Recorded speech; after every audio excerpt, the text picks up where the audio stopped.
अच्छे व्यक्तित्व के विकास के लिए मनुष्य का संस्कारी होना बहुत जरूरी है। मनुष्य को संस्कारी बनाने के लिए ही सदियों से हिंदू धर्म में 16 संस्कार की प्रथा है। इससे मनुष्य के अच्छे आचरण का निर्माण होता है। भारत देश में हिंदू धर्म वैज्ञानिक आधार और प्राचीन मान्यताओं एवं परंपराओं पर आधारित धर्म है। कहा जाता है कि इस धर्म की स्थापना प्राचीन ऋषि मुनियों और देवी देवताओं द्वारा की गई है। ऐसे में आज के इस वीडियो में हिंदू धर्म से जुड़े 16 संस्कारों के बारे में बात करेंगे। हिंदू धर्म ग्रंथ में इसे लेकर कहा गया है कि 16 संस्कार मनुष्य के पाप और अज्ञान को दूर कर विचारों को शुद्ध करता है और ज्ञान को बढ़ाता है। धार्मिक ग्रंथों में यह कहा गया है कि यह 16 संस्कार मनुष्य के व्यक्तित्व के विकास में विशेष महत्व रखता है। हिंदू धर्म में 16 संस्कार कौन से हैं? नंबर 1, गर्भाधान संस्कार। इस संस्कार में विवाहित स्त्री के द्वारा मन एवं विचारों को पवित्र कर स्वस्थ रूप से गर्भ धारण करती है, तब उसे स्वस्थ एवं बुद्धिमान संतान की प्राप्ति होती है। यह सभी संस्कारों में एक शिशु के लिए पहला संस्कार है। नंबर 2, पुंसवन संस्कार। इस संस्कार में जब महिला स्वस्थ रूप से गर्भ धारण कर गर्भवती हो जाती है, तब पति और पत्नी मिलकर यह प्रतिज्ञा लेते हैं कि वे मिलकर गर्भ की रक्षा करेंगे और किसी भी प्रकार से गर्भ में पल रहे शिशु को नुकसान न हो, इस बात का खास ध्यान रखेंगे। नंबर 3, सीमंतोन्नयन संस्कार। यह तीसरा संस्कार है जो कि गर्भ धारण के 1 या 2 महीने में किया जाता है। इस संस्कार का मुख्य उद्देश्य गर्भ को पवित्र एवं शुद्ध करना है। इस संस्कार में गर्भ में पल रहे संतान के अच्छे गुण, ज्ञान, कर्म और स्वभाव के विषय में विचार किया जाता है। इस दौरान गर्भवती महिला जैसा आचरण रखती है और जिस प्रकार से वह व्यवहार करती है, उसका असर गर्भ में पल रहे बच्चे पर पड़ता है। नंबर 4, जात कर्म संस्कार। यह संस्कार शिशु के जन्म के बाद होता है। माना जाता है कि इस संस्कार के करने से गर्भ में उत्पन्न दोषों को समाप्त किया जा सकता है। इस संस्कार में नवजात शिशु को सोने के चम्मच या अनामिका उंगली से शहद और घी चटाया जाता है। प्राचीन लोगों का मानना है कि घी चटाने से शिशु की आयु बढ़ती है और पित्त व वात का नाश हो सकता है। वहीं शहद चटाने से कफ का नाश हो सकता है। नंबर 5, नामकरण संस्कार। इस बारे में तो सभी ने सुना होगा। यह शिशु के जन्म के बाद उसके नाम रखने का एक नियम है। यह बहुत महत्वपूर्ण संस्कार है। जन्म लग्न के अनुसार किसी पंडित के द्वारा शिशु का नाम रखा जाता है।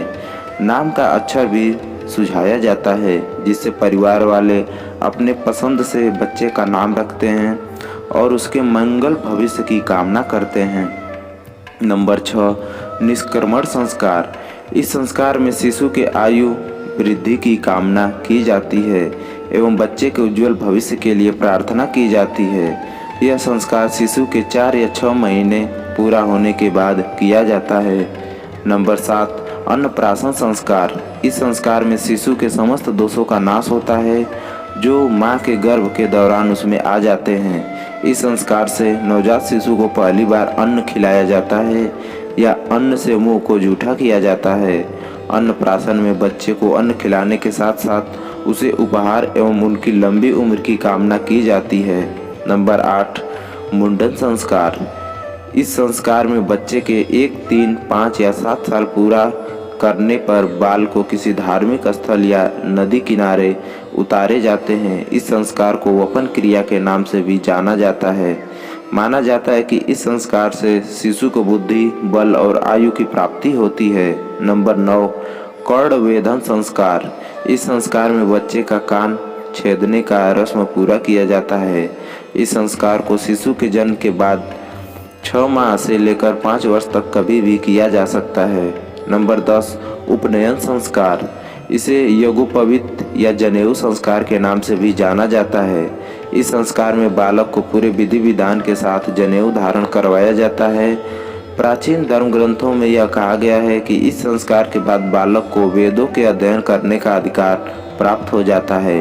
नंबर 11, विद्या आरंभ संस्कार। प्राचीन काल में इस संस्कार से बच्चों की शिक्षा प्रारंभ होती थी। विद्वानों और आचार्यों द्वारा शुभ मुहूर्त निकालकर इस संस्कार को किया जाता था। नंबर 12, केशांत संस्कार। पुराने समय में बच्चे विद्या ग्रहण करने गुरुकुल जाया करते थे। जब उनकी शिक्षा पूरी हो जाती थी तब गुरुकुल में बच्चों का केशांत संस्कार होता था।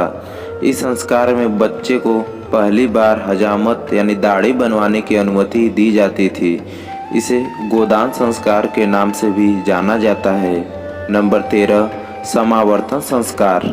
इस संस्कार में शिक्षा पूरी होने के बाद जब बच्चे शिक्षा समाप्त कर अपने गुरु की इच्छा से घर लौटते थे तब उस लौटने की प्रक्रिया को ही समावर्तन संस्कार कहा जाता है। इस संस्कार के बाद एक ब्रह्मचारी बालक गृहस्थ जीवन में प्रवेश लेने का अधिकार प्राप्त करता है।